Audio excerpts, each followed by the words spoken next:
आंकड़े कुछ इस तरीके से है कि अभी एनटीपीसी का फॉर्म आता है। कब आता है मैं आपको डेट मेंशन करता हूं। यह फॉर्म आया था 1 मार्च को, 31 मार्च इसकी लास्ट डेट थी भरने की। 35,000 के आसपास वैकेंसी थी। इसके बाद एक दूसरा फॉर्म आता है 12 मार्च को, और 12 अप्रैल थी उसकी लास्ट डेट भरने की। वो थी आरआरबी ग्रुप डी, जिसे ग्रेड डी भी कहा जाता है। इसमें 1 लाख से ऊपर वैकेंसी थी। हम सभी के सपनों में एक जान आती है कि चलो ठीक है, बढ़िया है, रेलवे में नौकरी करेंगे, अच्छी नौकरी मिलेगी। लेकिन उसके बाद फिर शुरू होता है खेल। खेल किस तरीके से शुरू होता है? खेल कुछ इस तरीके से शुरू होता है कि 1 करोड़ से ज्यादा लोग, मैं एग्जैक्ट डेटा दे रहा हूं आपको, मैं अभी एग्जैक्ट डेटा देता हूं आपको। 1 करोड़ से ज्यादा लोग आरआरबी एनटीपीसी का फॉर्म भरते हैं और 1 करोड़ से ज्यादा लोग ग्रुप डी का भी फॉर्म भर देते हैं। अगर आप देखें तो 1,26,30,885 लोगों ने एनटीपीसी का फॉर्म भरा हुआ है और 1,15,67,248 लोगों ने आपका ग्रुप डी का फॉर्म भरा हुआ है। और अगर हम इस आंकड़े को और आगे लेके जाएं दोस्तों, तो ये आंकड़े और भी ज्यादा चौंकाने वाले हैं कि अगर आप टोटल फॉर्म भरे जाने की संख्या देखें तो ये इतनी बड़ी संख्या है कि 2,41,98,133 लोगों ने फॉर्म भरा है। सिर्फ 1 लाख वैकेंसी ग्रुप डी, अगर उसमें 35,000 एनटीपीसी भी जोड़ दे तो 1,35,000 वैकेंसी के लिए। आप समझ सकते हैं कि आज की डेट में बिल्कुल एकदम सिंपल सा आइडिया यह है कि भारत में 10 करोड़ लोग बेरोजगार हैं, जो किसी ना किसी तरह की बेरोजगारी से ग्रस्त है, जिनकी डेली की इनकम 200 रुपए भी नहीं है। जी हां, जो महीने में 6,000 रुपए भी नहीं कमा सकते हैं। आज की डेट में 80 रुपए पेट्रोल हो गया। और सबसे बड़ी बात है कि मार्च का फॉर्म आया, फिर कहते हैं कि टेंटेटिव डेट आपके एग्जाम की हो जाएगी सितंबर, जून से सितंबर के बीच में आपका एग्जाम करा देंगे। बहुत बढ़िया बात है। अब सबसे बड़ी बात यह है कि इन्होंने इस फॉर्म के लिए जनरल कैटेगरी से 500 रुपए लिए थे। कितने लिए थे? 500 रुपए। ग्रुप डी के लिए भी 500 और एनटीपीसी के लिए भी 500। अगर मैं मान लेता हूं सारे जनरल लोगों ने भरा होगा तो यह मैक्सिमम अमाउंट पहुंचता है 1200 करोड़ रुपए, 1,200 करोड़ रुपए। अगर मैं मान लेता हूं कि सारे के सारे कैटेगरी वाले लोगों ने फॉर्म भरा होगा जिनके फॉर्म की फीस 250 रुपए थी, तो यह आंकड़ा पहुंचता है जस्ट हाफ 600 करोड़ रुपए। लेकिन ऐसा होगा नहीं कि सारे जनरल ने भरा हो, सारे एससी ने भरा हो या सारे कैटेगरी वाले लोगों ने भरा हो। तो मैं एक आंकड़ा मान लेता हूं कि कम से कम सरकार के पास 1,000 करोड़ रुपए के आसपास होना चाहिए, जो उनके पास मार्च और अप्रैल 2019 के दौरान आया था। मार्च अप्रैल 2019 बीते हुए लगभग 1 साल होने जा रहा है, फरवरी आने वाली है और एग्जाम की डेट का अभी भी कोई पता नहीं। मेरा दिमाग तब खराब हुआ या मुझे गुस्सा तब आई जब कई सारे मेरे स्टूडेंट जो मुझसे पढ़ रहे थे वो ये कल कह रहे थे कि सर एग्जाम का पता ही नहीं चल रहा कि कब होगा, क्या करें, आत्महत्या कर लें क्या? दोस्त, कमजोर नहीं होना, हम आत्महत्या नहीं करेंगे। क्यों करेंगे भाई आत्महत्या? हमारे जो 500 रुपए हैं, जो 250 रुपए हैं, वो इन लोगों ने दे रखे हैं और 1,000 करोड़ रुपए इनके पास है और ये एक वेंडर डिसाइड नहीं कर पा रहे हैं। इनको एक वेंडर नहीं मिल रहा जो एग्जाम कंडक्ट करा सके। धारा 370 हटानी होती है, 1 दिन में हट जाता है। एनआरसी सीए लाना होता है, 1 दिन में आ जाता है।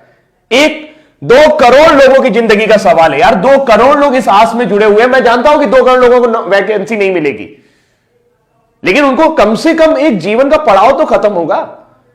जो दिन भर वो टेंशन में रहते हैं कि तैयारी करनी है, तैयारी करनी है, तैयारी करनी है। दुनिया भर के कोचिंग वाले, दुनिया भर के चैनल वाले सब उनको बेवकूफ बनाने की कोशिश कर रहे हैं और लगातार उनसे पैसे ऐंठ रहे हैं। एक बैच शुरू होता है, फिर दूसरा बैच शुरू होता है, फिर तीसरा बैच शुरू होता है। बैच खत्म होने का नाम नहीं ले रहा है और नौकरी आने के नाम नहीं ले रही। क्या आपकी कोई जिम्मेदारी नहीं बनती है? नेताजी, मैं आपसे ही कह रहा हूं, ये वीडियो इतना शेयर करना कि नेताजी तक पहुंच जाए। क्या आपकी कोई जिम्मेदारी नहीं बनती है कि 2 करोड़ 41 लाख लोगों के ऊपर आप ध्यान दें? यह संख्या आपके लिए मायने नहीं रखती है और आपके लिए नहीं मायने रखती तो ये 1,000 करोड़ रुपए का आप कर क्या रहे हैं? ये किसी घोटाले से कम है क्या? किसी भी बैंक में डाल दोगे, घटिया से घटिया बैंक में भी अगर 1,000 करोड़ रुपए डाल दोगे तो वो बैंक जिंदा हो जाएगा। पूरे देश की आबादी सिर्फ 137 अरब है। मैं सिर्फ इसलिए बोल रहा हूं क्योंकि 1,000 करोड़ रुपए अगर आप उनको भी बांटना शुरू करेंगे तो कई लोगों के जीवन सुधर जाएंगे। और आपको क्या लगता है जिन्होंने ये 500 रुपए दिए वो बहुत अमीर घर से आते हैं? उनके घर में BMW खड़ी है, उनका बड़ा सा मकान है? जी नहीं, वो कभी भी आरआरबी ग्रुप डी और एनटीपीसी की नौकरी करने नहीं आएंगे। ये वो लोग हैं जो तिल तिल करके तैयारी कर रहे हैं, अपनी मेहनत खून पसीने की कमाई से तैयारी कर रहे हैं, वो पैसा देने की कोशिश कर रहे हैं। अब हम क्या कर सकते हैं? हम कुछ नहीं कर सकते। क्यों नहीं कर सकते? क्योंकि हम सिस्टम में नहीं है, आप सिस्टम में हैं। मुझे नहीं लगता कि आपके पास ऐसी कोई वजह है जिसकी वजह से आप एक वेंडर डिसाइड नहीं कर पा रहे। आप हर 3 महीने बाद एक बहाना बना देते हैं कि हमें वेंडर नहीं मिल रहा। अरे वेंडर नहीं मिल रहा तो ये 500 रुपए आपने कैसे डिसाइड किए? आपने कैसे डिसाइड कर लिया कि एक लड़के का खर्चा 500 रुपए आएगा? क्या वेंडर 500 रुपए से ज्यादा नहीं ले सकता आपसे? सिर्फ सोची समझी रणनीति है। मार्च में आपको यह पैसा मिला है, 1000 करोड़ रुपए आपके बैंक में पड़ा है और आप एक वेंडर डिसाइड नहीं कर पा रहे। 1000 करोड़ रुपए बहुत होता है। आप कहेंगे सर 1 करोड़ लोगों का वो भी तो करवाना है, एग्जाम भी तो करवाना है। तो ये 500 रुपए भी तो आप ही ने डिसाइड किए थे। जहां 100 रुपए फॉर्म के लगते थे वहां 500 रुपए लिए आपने। बोले कि सब वापस करेंगे, कब वापस करेंगे इसका पता नहीं है। आप सिर्फ और सिर्फ बिजनेस कर रहे हैं और इस 1000 करोड़ रुपए को घुमा रहे हैं। ये जनता का पैसा है और जनता जवाब मांगेगी आपसे। दोस्त नेताजी आप भी ध्यान से सुन लीजिए, जो लोग भी ये वीडियो देख रहे हैं भाई, अगर उनको मेरी बात सही लग रही हो या लग रही हो, मेरी बात सही लग रही हो या लग रही हो, लेकिन बात है सच्ची। मुझे गुस्सा इसलिए आता है क्योंकि मैं एक टीचर हूं और बहुत सारे बच्चे ऐसे हैं जो मुझसे पढ़ते हैं और उनके अरमानों को जब मैं घुटता हुआ देखता हूं, जब उनके चेहरों को मैं उदास देखता हूं सिर्फ इस वजह से कि सर समय बीतता जा रहा है और हमारी एनर्जी, जी हां, आपके पास जो 65% युवा है उसमें से 2,41,00,000 लोग अभी भी इस एग्जाम की तैयारी कर रहे हैं। ये सिर्फ एक एग्जाम की बात है। एसएससी के साथ भी आपने यही किया था।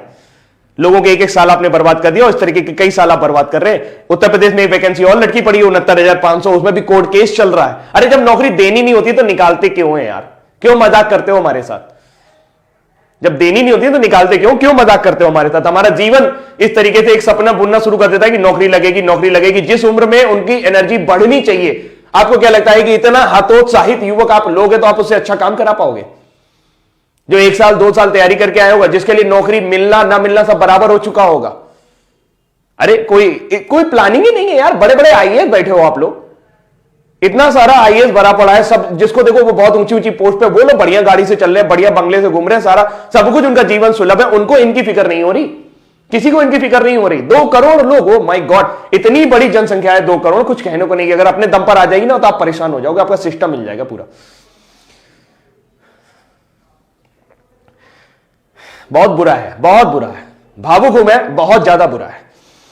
अभी के लिए इतना ही रखता हूं, लेकिन उम्मीद करता हूं कि मैसेज आपको मिल गया होगा। इस वीडियो को इतना ज्यादा शेयर करिएगा कि सबके पास तक पहुंच जाए, खासकर